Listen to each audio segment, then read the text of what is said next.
ಲಕ್ಕುಂಡಿಯಲ್ಲಿ ಪ್ರತ್ಯಕ್ಷನಾದ ಬುರುಡೆ ಬಾಬಾ. 1000 KG ಚಿನ್ನದ ಶಿವಲಿಂಗ ಇದೆಯಾ? ಶಿಲಾಯುಗದ ಆಯುಧ ಸಿಕ್ಕಿದ್ದು ಹೇಗೆ? ನಮಸ್ಕಾರ ವೀಕ್ಷಕರೇ, ಲಕ್ಕುಂಡಿ ಉತ್ಖನನ ದಿನಕ್ಕೊಂದು ಹೊಸ ತಿರುವನ್ನ ಪಡೆದುಕೊಳ್ತಾಗಿದೆ. ಮೊದಲು ಹಾವು, ಆಮೇಲೆ ಗಂಟೆ, ಈಗ 4ನೇ ದಿನ ಏನಾಗ್ತಾ ಇದೆ ಗೊತ್ತಾ? ಒಬ್ಬ ವಿಚಿತ್ರ ವ್ಯಕ್ತಿ ಎಂಟ್ರಿ ಕೊಟ್ಟಿದ್ದಾನೆ. ಕೈಯಲ್ಲಿ ಗಜನಿಂಬೆ, ಬಾಯಲ್ಲಿ ಮಂತ್ರ, ಕಾಲಲ್ಲಿ ತೂರಾಟ. ತಾನು ಕಿತ್ತೂರು ರಾಣಿ ಚೆನ್ನಮ್ಮನ ಮಗ ಅಂತ ಹೇಳಿಕೊಂಡು ಬಂದ ಈತ ನಿಧಿ ಹುಡುಕ್ತಾ ಇರುವ ಅಧಿಕಾರಿಗಳಿಗೆ ದೊಡ್ಡ ಶಾಕ್ ಕೊಟ್ಟಿದ್ದಾನೆ. ಅವನು ಏನು ಹೇಳಿದ್ದಾನೆ ಗೊತ್ತಾ?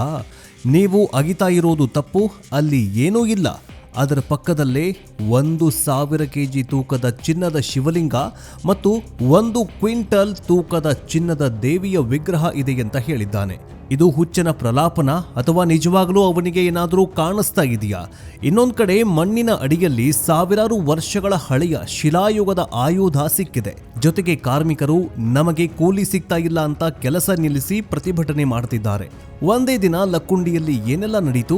ಬನ್ನಿ ಇವತ್ತಿನ ಎಕ್ಸ್ಕ್ಲೂಸಿವ್ ಎಪಿಸೋಡ್ನಲ್ಲಿ ಸ್ವಾಮೀಜಿಯ ಹೈಡ್ರಾಮಾ, ಶಿಲಾಯುಗದ ರಹಸ್ಯ ಮತ್ತು 1000 ಕೆಜಿಯ ಶಿವಲಿಂಗ, ಚಾಮುಂಡೇಶ್ವರಿಯ ವಿಗ್ರಹದ ರಹಸ್ಯವನ್ನ ಎಳೆಯಾಗಿ ಬಿಚ್ಚಿಡ್ತೀವಿ.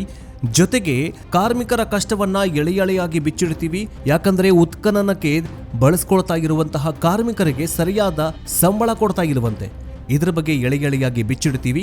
ಆದರೆ ಅದಕ್ಕಿಂತ ಮುಂಚೆ ಈ ಸ್ವಾಮೀಜಿಯ ಬಗ್ಗೆ ನಿಮಗೇನು ಅನ್ಸುತ್ತೆ ಕಮೆಂಟ್ ಮೂಲಕ ತಿಳಿಸಿ. ಮತ್ತು ಇಷ್ಟು ಕಷ್ಟಪಟ್ಟು ಈ ಉತ್ಖನನಕ್ಕೋಸ್ಕರ ಕಾರ್ಮಿಕರನ್ನ ಬಳಸ್ಕೊಳ್ತಾ ಇದ್ದಾರಲ್ಲ, ಮಹಿಳಾ ಕೂಲಿ ಕಾರ್ಮಿಕರನ್ನು ಅಥವಾ ದಿನಗೂಲಿ ಕಾರ್ಮಿಕರನ್ನ, ಅವರಿಗೆ ಸರಿಯಾದ ಸಂಬಳ ಕೊಡ್ಬೇಕು ತಾನೆ. ಆ ಸಂಬಳನೇ ಕೊಡ್ತಾ ಇಲ್ವಂತೆ. ಕಡಿಮೆ ಸಂಬಳದಲ್ಲಿ ಉತ್ಖನನ ಕಾರ್ಯಕ್ಕೆ ಇವರನ್ನ ಬಳಸ್ಕೊಳ್ತಾ ಇದ್ದಾರಂತೆ. ಇದರ ಬಗ್ಗೆ ನಿಮಗೇನು ಅನ್ಸುತ್ತೆ ಕಮೆಂಟ್ ಮೂಲಕ ತಿಳಿಸಿ.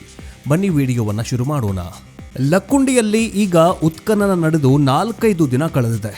ಈಗಾಗಲೇ ಅನೇಕ ಕುರುಹುಗಳು ಪತ್ತೆಯಾಗಿವೆ. ಆದರೆ 4ನೇ ದಿನಕ್ಕೆ ಉತ್ಖನನದ ಸ್ಥಳಕ್ಕೆ ಒಬ್ಬ ಖಾವಿಧಾರಿ ವ್ಯಕ್ತಿ ಬರ್ತಾನೆ. ತನ್ನ ಹೆಸರು ಶಿವಯ್ಯ ಹಿರೇಮಠ್. ತಾನು ಒಬ್ಬ ಪವಾಡ ಪುರುಷ ಅಂತ ಹೇಳ್ಕೊಳ್ತಾನೆ. ಜನರ ಮಧ್ಯೆ ನಿಂತು ನಾನು ಕಿತ್ತೂರು ರಾಣಿ ಚೆನ್ನಮ್ಮನ ಮಗ ಅಂತ ಹೇಳ್ತಾನೆ. ಇದು ಕೇಳುವುದಕ್ಕೆ ತಮಾಷೆ ಅನಿಸಬಹುದು, ಆದರೆ ಆತನ ಕಾನ್ಫಿಡೆನ್ಸ್ ನೋಡಿ ಜನ ಬೆರಗಾಗಿದ್ರು. ಅವನು ಹೇಳಿದ ಭವಿಷ್ಯ ಹೀಗಿದೆ: ಚಿನ್ನದ ರಾಶಿ, ಇಲ್ಲಿ 1000 ಕೆಜಿಯ ಚಿನ್ನದ ಶಿವಲಿಂಗ ಇದೆ. ಅದರ ಪಕ್ಕದಲ್ಲಿಯೇ 100 ಕೆಜಿ ತೂಕದ ಚಾಮುಂಡಿ ತಾಯಿಯ ಚಿನ್ನದ ಮೂರ್ತಿ ಇದೆ ಅಂತ ಭವಿಷ್ಯ ನುಡಿದಿದ್ದಾನೆ. ಇನ್ನು ಒಂದು ಶಾಪ ಇದೆ. ಒಂದು ವೇಳೆ ನೀವು ಆ ಮೂರ್ತಿಯನ್ನ ಅಲ್ಲಿಂದ ಜಾಗ ಬದಲಿಸಿದ್ರೆ ಇಡೀ ಪ್ರಪಂಚದಲ್ಲಿ ಮಳೆ ಬರೋದಿಲ್ಲ, ಬರಗಾಲ ಬರುತ್ತೆ ಅಂತ ಭವಿಷ್ಯ ನುಡಿದಿದ್ದಾನೆ.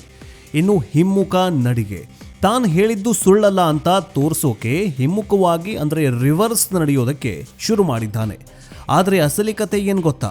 ಸ್ವಲ್ಪ ಹೊತ್ತಲ್ಲೇ ಊರಿನವರಿಗೆ ಗೊತ್ತಾಯಿತು ಈತ ಫುಲ್ ಕುಡಿದು ಬಂದಿದ್ದಾನಂತ.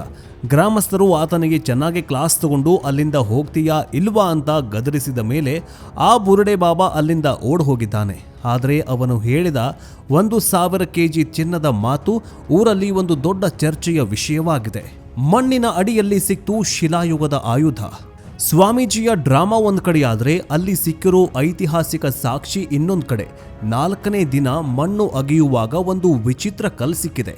ಅದು ಸಾಮಾನ್ಯವಾದ ಕಲ್ಲಲ್ಲ, ಅಂಡಾಕಾರದಲ್ಲಿದೆ ಮತ್ತು ಅದರ ಒಂದು ಭಾಗ ತುಂಬಾ ಚೂಪಾಗಿದೆ.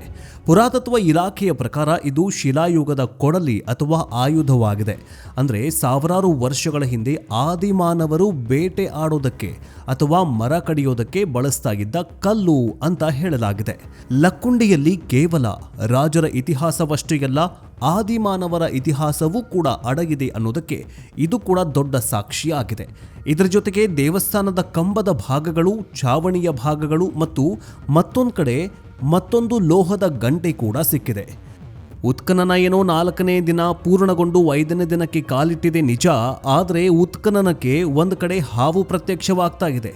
ಈ ಉತ್ಖನನದಲ್ಲಿ ಭಾಗವಹಿಸಿರುವಂತಹ ಅಥವಾ ಕೆಲಸ ಮಾಡ್ತಾ ಇರುವ ಕಾರ್ಮಿಕರಿಗೆ ನಡುಕ ಹುಡ್ತಾ ಇದೆ, ಭಯ ಹುಡ್ತಾ ಇದೆ. ಭಯದಲ್ಲಿಯೇ ಉತ್ಖನನ ಕಾರ್ಯ ಮಾಡ್ತಾ ಇದ್ದಾರೆ. ಅಂದರೆ ಅಗಿಯೋದು ಅಥವಾ ಪುರಾತತ್ವ ಇಲಾಖೆ ಹೇಳೋ ಕೆಲಸವನ್ನ ಮಾಡೋದು, ಭಯದಲ್ಲೇ ಕೆಲಸ ಮಾಡಿ ಮನೆಗೆ ಹೋಗ್ತಾ ಇದ್ದಾರೆ.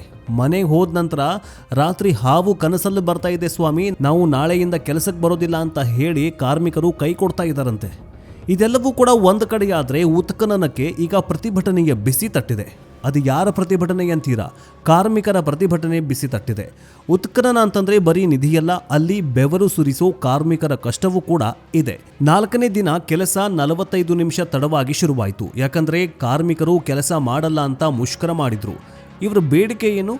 ನಮಗೆ ದಿನಕ್ಕೆ ಕೊಡ್ತಾ ಇರೋದು ಬರೀ 374 ರೂಪಾಯಿ. ಇದು ಉದ್ಯೋಗ ಖಾತ್ರಿ ಯೋಜನೆಯ ಕೂಲಿ. ಆದರೆ ಅಲ್ಲಿ ಬರೀ 4 ಗಂಟೆ ಕೆಲಸ ಇರುತ್ತೆ. ಇಲ್ಲಿ ನಾವು ಬೆಳಗ್ಗೆಯಿಂದ ಸಂಜೆವರೆಗೂ 10 ಗಂಟೆ ಉರಿ ಬಿಸಿಲಲ್ಲಿ ಮಣ್ಣು ಅಗಿಬೇಕು. ಬೇರೆ ಕಡೆ ಕೂಲಿ ಕೆಲಸಕ್ಕೆ ಹೋದರೆ ಮಹಿಳೆಯರಿಗೆ 500 ರೂಪಾಯಿಂದ 600 ರೂಪಾಯಿ ಸಿಗುತ್ತೆ, ಪುರುಷರಿಗೆ 1000 ರೂಪಾಯಿ ಸಿಗುತ್ತೆ. ಇಲ್ಲಿ ಸರ್ಕಾರ ನಮಗೆ ಅನ್ಯಾಯ ಮಾಡ್ತಾ ಇದೆ. ನಮಗೆ ಕನಿಷ್ಠ 600 ರೂಪಾಯಿ ಆದರೂ ಕೊಡಿ ಅಂತ ಆಗ್ರಹ ಮಾಡಿದ್ದಾರೆ. ಅಧಿಕಾರಿಗಳು ಸಮಾಧಾನ ಮಾಡಿ ಕೆಲಸ ಶುರು ಮಾಡಿಸಿದ್ರು. ಆದರೆ ಕಾರ್ಮಿಕರ ಅಸಮಾಧಾನ ಇನ್ನೂ ಕೂಡ ಹೊಗೆಯಾಡ್ತಾನೆ ಇದೆ. ಕಾರ್ಮಿಕರನ್ನ ಸಮಾಧಾನ ಮಾಡಿಯೇ ಉತ್ಖನನ ಕಾರ್ಯ ಶುರು ಮಾಡಬೇಕಾಗಿದೆ. ಇನ್ನು ರಿತ್ತಿ ಕುಟುಂಬಕ್ಕೆ ಸಿಕ್ಕ ನ್ಯಾಯ 13 ಲಕ್ಷ ರೂಪಾಯಿ ಬಹುಮಾನ. ವೀಕ್ಷಕರೇ, ಎಲ್ಲ ಉತ್ಖನನ ಶುರುವಾಗುವುದಕ್ಕೆ ಕಾರಣೀಕರ್ತರು ಪುಟ್ಟ ಬಾಲಕ ಪ್ರಜ್ವಲ್ ರಿತ್ತಿ. ಮನೆ ಕಟ್ಟುವಾಗ ಸಿಕ್ಕ 65 ಲಕ್ಷ ರೂಪಾಯಿ ಮೌಲ್ಯದ ಚಿನ್ನವನ್ನ ಅವನು ಪ್ರಾಮಾಣಿಕವಾಗಿ ಸರ್ಕಾರಕ್ಕೆ ಕೊಟ್ಟಿದ್ದ. ಅವನ ಪ್ರಾಮಾಣಿಕತೆಗೆ ಈಗ ಪ್ರತಿಫಲ ಸಿಕ್ಕಿದೆ. ಸರ್ಕಾರ ನಿಯಮದ ಪ್ರಕಾರ ಸಿಕ್ಕ ನಿಧಿಯ ಮೌಲ್ಯದ 20% ಹಣವನ್ನ ಅಂದ್ರೆ 13 ಲಕ್ಷ ರೂಪಾಯಿಗಳನ್ನ ರಿತ್ತಿ ಕುಟುಂಬಕ್ಕೆ ಬಹುಮಾನವಾಗಿ ನೀಡಲಾಗಿದೆ. ಅಷ್ಟೇ ಎಲ್ಲ, ಬಾಲಕ ಪ್ರಜ್ವಲ್ಗೆ ಮುಂದಿನ ದಿನಗಳಲ್ಲಿ ಸರ್ಕಾರಿ ನೌಕರಿ ಕೊಡಿಸಲು ಜಿಲ್ಲಾಡಳಿತ ಶಿಫಾರಸು ಮಾಡಿದೆ. ಇದು ಪ್ರಾಮಾಣಿಕತೆಗೆ ಸಿಕ್ಕ ಜಯ. ಇವತ್ತು ಊರಿನ ಜನ ಆ ಬಾಲಕನನ್ನ ಹೀರೋ ತರ ನೋಡ್ತಾ ಇದ್ದಾರೆ. ಇನ್ನು ಲಕ್ಕುಂಡಿ ಅಂತಂದ್ರೆ ಬರೀ ಚಿನ್ನದ ಗಣಿಯಲ್ಲ, ಅಲ್ಲೊಂದು ಕಲೆಯ ಗಣಿಯೂ ಕೂಡ ಇದೆ. 4ನೇ ದಿನ ಸಿಕ್ಕಿರುವ ದೇವಸ್ಥಾನದ ಅವಶೇಷಗಳು, ಕಂಬದ ಕೆತ್ತನೆಗಳು ಏನನ್ನು ಹೇಳ್ತಾ ಇವೆ ಅಂದರೆ ಲಕ್ಕುಂಡಿ ಆ ಕಾಲದಲ್ಲಿಯೇ ಎಷ್ಟೊಂದು ಶ್ರೀಮಂತವಾಗಿತ್ತು ಅಂತ ಹೇಳ್ತಾ ಇದೆ. ಅಲ್ಲಿನ ಶಿಲ್ಪಿಗಳು ಕಲ್ಲಿನಲ್ಲೂ ಕಾವ್ಯ ಬರೆದಿದ್ದಾರೆ. ಈಗ ಸಿಗ್ತಾ ಇರೋ ಪ್ರತಿಯೊಂದು ಕಲ್ಲು ಕೂಡ ಒಂದೊಂದು ಕತೆ ಹೇಳ್ತಾಗಿದೆ. ಶಿಲಾಯುಗದಿಂದ ಹಿಡಿದು ಕಲ್ಯಾಣ ಚಾಲುಕ್ಯರವರೆಗೆ ಮತ್ತು ಈಗಿನ ಪ್ರಜ್ವಲ್ ರಿತ್ತಿಯವರೆಗೆ ಲಕ್ಕುಂಡಿಯ ಇತಿಹಾಸ ಹರಿಯುತ್ತಲೇ ಇದೆ. ಮುಂದೇನಾಗಬಹುದು? ಇದೆಲ್ಲವೂ ಕೂಡ ಒಂದು ಕಡೆ ಭಯದ ವಾತಾವರಣ ಸೃಷ್ಟಿ ಮಾಡ್ತಾ ಇದೆ. ಲಕ್ಕುಂಡಿಯಲ್ಲಿ ಈಗ ದಿನಕ್ಕೊಂದು ನಾಟಕ, ದಿನಕ್ಕೊಂದು ಇತಿಹಾಸ, ದಿನಕ್ಕೊಂದು ಪಳುವಳಿಕೆಗಳು ಸಿಗ್ತಾ ಇದ್ದಾವೆ. ಹಾವು ಬಂತು, ಸ್ವಾಮೀಜಿ ಬಂದ್ರು, ಕಾರ್ಮಿಕರು ಮುಷ್ಕರ ಕೂಡ ಮಾಡಿದ್ರು. ಮುಂದಿನ್ನೇನೇನು ಕಾದಿದೆಯೋ? ಆ 1000 kg ಚಿನ್ನದ ಶಿವಲಿಂಗ ನಿಜವಾಗ್ಲೂ ಇದೆಯಾ, ಅಥವಾ ಅದು ಕುಡಿದ ಅಮಲಿನಲ್ಲಿ ಹೇಳಿದ ಮಾತಷ್ಟೇನಾ? ಪುರಾತತ್ವ ಇಲಾಖೆ ಆ ಸ್ವಾಮೀಜಿ ತೋರಿಸಿದ ಜಾಗವನ್ನ ಅಗದು ನೋಡ್ತಾರಾ? ಶಿಲಾಯುಗದ ಆಯುಧ ಸಿಕ್ಕಿರೋದ್ರಿಂದ ಉತ್ಖನನವನ್ನ ಇನ್ನಷ್ಟು ಆಳಕ್ಕೆ ಮಾಡೋದಕ್ಕೆ ನಿರ್ಧರಿಸ್ತಾರ? ಕಾದ್ ನೋಡಬೇಕಾಗಿದೆ. ಇನ್ನು ಅಂತಿಮವಾಗಿ ಹೇಳೋದಾದ್ರೆ ಲಕ್ಕುಂಡಿ ಉತ್ಖನನ ಈಗ ಕೇವಲ ಸಂಶೋಧನೆ ಆಗಿಲ್ಲ, ಅದೊಂದು ಸಾರ್ವಜನಿಕ ಜಾತ್ರೆಯಾಗಿದೆ. ಜನ ಕುತೂಹಲದಿಂದ ನೋಡ್ತಾ ಇದ್ದಾರೆ. ಮಣ್ಣಿನ ಅಡಿಯಲ್ಲಿ ಇತಿಹಾಸ ಇದೆ, ಮಣ್ಣಿನ ಮೇಲೆ ಡ್ರಾಮಾ ಇದೆ. ಆದರೆ ಸತ್ಯ ಮಾತ್ರ ಇನ್ನೂ ಆಳದಲ್ಲೇ ಅಡಗಿ ಕೂತಿದೆ. ವೀಕ್ಷಕರೇ, ನಿಮಗೇನನ್ಸುತ್ತೆ? ಆ ಸ್ವಾಮೀಜಿ ಹೇಳಿದ 1000 kg ಚಿನ್ನದ ಮಾತು ಸುಳ್ಳ, ಅಥವಾ ಕುಡುಕನಿಗೂ ದೈವ ಕಾಣಿಸತ್ತೆ ಅನ್ನೋ ಹಾಗೆ ಏನಾದರೂ ನಿಜ ಏನಾದರೂ ಆಗತ್ತಾ, ಅಥವಾ ನಿಜ ಏನಾದರೂ ಇದೆಯಾ? ಕಮೆಂಟ್ ಮೂಲಕ ತಿಳಿಸಿ. ಕಾರ್ಮಿಕರಿಗೆ 600 ರೂಪಾಯಿ ಕೂಲಿ ಕೊಡಬೇಕಾ ಕೊಡಬಾರ್ದಾ? ಬಿಸಿಲಲ್ಲಿ ದುಡಿತಾ ಇದ್ದಾರೆ, 300 ರೂಪಾಯೋ 400 ರೂಪಾಯಿ ಕೊಟ್ಟು ಅವ್ರ ಕಡೆಯಿಂದ ಕೆಲಸ ಮಾಡಿಸ್ಕೊಳ್ತಿದ್ದಾರೆ. ಕಾರ್ಮಿಕರಿಗೆ ಅಟ್ಲೀಸ್ಟ್ 600ರಿಂದ 700 800 ರೂಪಾಯಿ ಆದರೂ ಕೊಡಬೇಕಾ ಕೊಡಬಾರ್ದಾ?